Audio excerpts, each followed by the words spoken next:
네, 이번에는 다양한 군사 무기의 세계를 살펴보는 사이언스 앤 밀리터리 시간입니다. 네, 오늘은 또 어떤 군사 무기를 만나볼 수 있을지 기대됩니다. 한국국방안보포럼 양욱 연구위원 나와 계십니다. 안녕하세요. 안녕하십니까. 네, 오늘은 어떤 무기 소개해 주실 건가요? 오늘은 비살상 무기에 대해서 말씀드리겠습니다. 네. 보통 무기라고 하면 적군을 무력화시키는 것, 그러니까 사람을 죽이거나 다치게 하거나 그렇죠. 무기를 부수거나 하는 그런 것에 중점을 두어 있는데 네. 비살상 무기라는 하는 것은 반대로 사람을 죽이지 않는 것. 네. 그러니까 그러니까 이 어떤 무기가 활용이 되더라도 사람이 피해가 입지 않는 방향을 추구하는 무기를 비살상 무기라고 합니다. 무기가 비살상이라고 하니까 조금은 이해가 안 되는 것 같은데요. 예를 들어서 한번 설명을 해주시죠. 예, 그렇습니다. 가장 대표적인 것이 고무탄이 있습니다. 네. 즉 총알인데 우리가 총알을 하면 보통 납으로 돼서 사람을 몸으로 뚫고 들어가서 막 괴롭게 하지 않습니까? 그렇죠. 그런데 그 납이 아니라 고무로 탄환을 만들어서 발사를 하는 것이 있습니다. 네. 그래서 이 고무탄 같은 경우에는 그 이제 피부를 뚫고 들어와서 사람이 다치게 하는 것이 아니고 보통 그 위에 이제 맞아서 멍을 들게 하거나 이제 쓰러지게 하는 이제 그런 에너지 무기가 되고요. 네. 그런데 하지만 이 고무탄도 문제가 있어서 이 사람의 눈이나 그렇죠. 혹은 급소에 맞을 경우는 실명을 하거나 혹은 심지어 사망하는 경우까지도 있습니다. 네. 그래서 이것을 대체하는 어떤 새로운 것으로 배턴 라운드라는 것이 있습니다. 이 배턴 라운드라는 것은 우리말로 하면은 이 방망이 탄환. 그러니까 마치 그 어떤 이 경찰봉에 맞은 것 같은 효과를 주는 탄환이라고 해서 나온 게 있습니다. 네. 그래서 이 배턴 라운드라는 건 우리가 예전에 그 운동회 같은 거 하면 콩주머니를 던지던 그 콩주머니 같은 것을 네. 그러니까 잘 탄환 정도 크기로 잘 그 조그맣게 만들어 놨다가 그렇다가 이제 사람한테 맞을 때 충격을 가하는 탄환입니다. 네. 그래서 이제 경찰에서 보통 이제 많이 애용을 하고 있고요. 네. 그래서 극렬 시위자를 체포를 하거나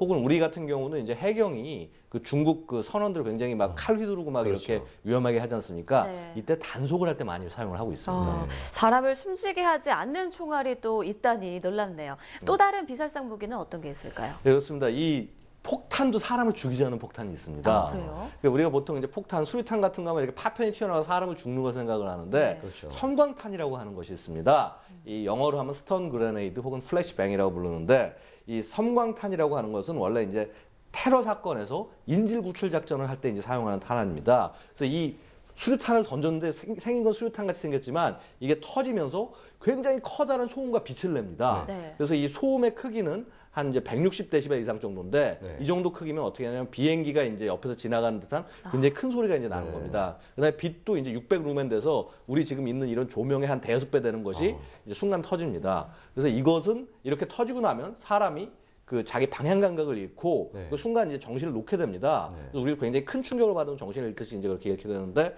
이게 보통 이제 한 5초에서 최대 10초 정도 사이 상대방을 무력화시키고 네. 그래서 인질 구출을 할 때 이 프레시백이라는 걸 던져놓고 이 범인이 이렇게 공항에 빠져 있으면 그 사이에 들어가서 체포를 하는 역할을 합니다. 네. 그래서 아무리 이걸 이 프레시백이라는 게 터지는 걸 이 성광탄이 터지는 걸 알고 맞더라도 이게 이 사람이 이렇게 멍해지는 현상은 어쩔 수가 없다는 거죠. 네.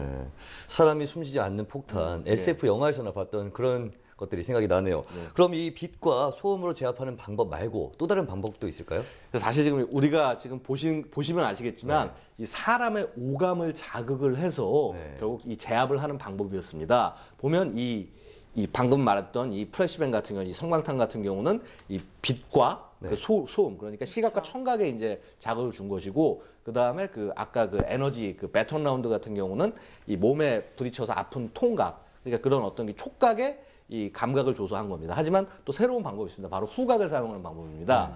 즉, 그 우리가 얘기하는 최루탄이라고 하는 것, 이것이 가장 대표적인 사례가 됩니다. 네. 그래서 원래 이 최루탄은 그 이제 예전에 그 1차 세계대전 때는 살상 무기로 활용이 돼서 그 막 수만 명의 인명이 죽고 그래서 이것은 다시는 전쟁에 쓰면 안 되겠다라고 해서 이 국가들끼리 조약까지 맺었습니다. 하지만 이것을 성능을 좀 약하게 해서 이 국내에 일어나는 어떤 시위나 이런 것을 막아야겠다라는 해서 경찰 용도로 이제 생산이 됐고요. 네. 그래서 이게 CN 가스 혹은 CS 가스라는 것이 이제 많이 사용이 돼 왔습니다. 네. 그래서 이제 이런 것들이 이제 안전하다고는 하는데 이게 보통 한번 터트리고 나면은 최루탄이 터지고 나면 그 나쁜 행동을 하지 않은 주변 사람들까지 다 피해를 입지 않습니까? 맞아요. 그래서 이것은 인도적이지 않다 해서 최후의 수단으로만 사용하게 돼 있고요. 네. 그래서 이제 요즘은 보통 그런 어떤 그 이 최류가스, 최류액을 이 물로 섞어서 물대포처럼 쏘기도 하거나 네. 혹은 그 아주 우리가 그 심한 냄새, 그러니까 예를 들어서 똥 냄새라고 하는 어떤 그 후각 같은 것을 네. 자극하는 어떤 그런 그 페인트볼 탄을 집어넣어서 네. 범죄인한테 맞춤으로써 이 사람이 행동을 못하게 하는 그런 새로운 것도 개발이 됐습니다. 네. 네, 참 다양한 비살상 무기들이 있는 것 같은데 지금까지 소개해주신 것들은 주로 개인이나 소수를 상대로 한 것들인데 예. 좀 넓은 지역에서 사용할 수 있는 게 있을까요? 예, 그렇습니다. 이제 이 지금 ADS라고 그래서 넓은 지역의 광역을 제압하는 시스템이 있습니다. 네. 근데 이것은 사실 얘기하면은 우리 여러분 아시다시피 전자레인지, 마이크로웨이브가 있는데 네. 이거를 크게 키운 겁니다. 즉 우리가 전자레인지에서는 이렇게 그 어떤 그 안에 집어넣고 이제 그 마이크로웨이브를 가하면은 그 안에 있는 것이 익어가지고 수분이 사라지게 됩니다. 그런데 네. 마찬가지로 이런 그 밀리미터 팔을 사람한테 쏴서 사람 피부에만 작용을 합니다. 네. 그래서 이렇게 피부에 맞은 사람은 너무 뜨거워서 이렇게 그 자리를 벗어나게 하는 그런 장비가 있습니다. 네. 그다음에 또 이외에도 음향대포라고 해서 아까 말씀드렸듯이 이 성광탄을 던져서 이렇게 소리를 크게 하듯이 마찬가지로 스피커를 지향성으로 합니다. 그래서 꼭 지역에 있는 사람만 그 스피커 소리를 듣게 되고 그 소리가 너무 시끄러워서 네. 100m 이내에 있으면 그 사람들은 그 다 도망갈 수밖에 없게 하는 네. 그런 새로운 장비들도 지금 개발되어 있습니다. 네, 이렇게 인명 피해 없이 무력을 제압하고 또 전쟁에서 승리할 수 있는 무기들이 나왔다는 게 참 다행이고 또 잘 됐다라는 생각이 듭니다. 오늘 말씀 고맙습니다. 감사합니다. 고맙습니다.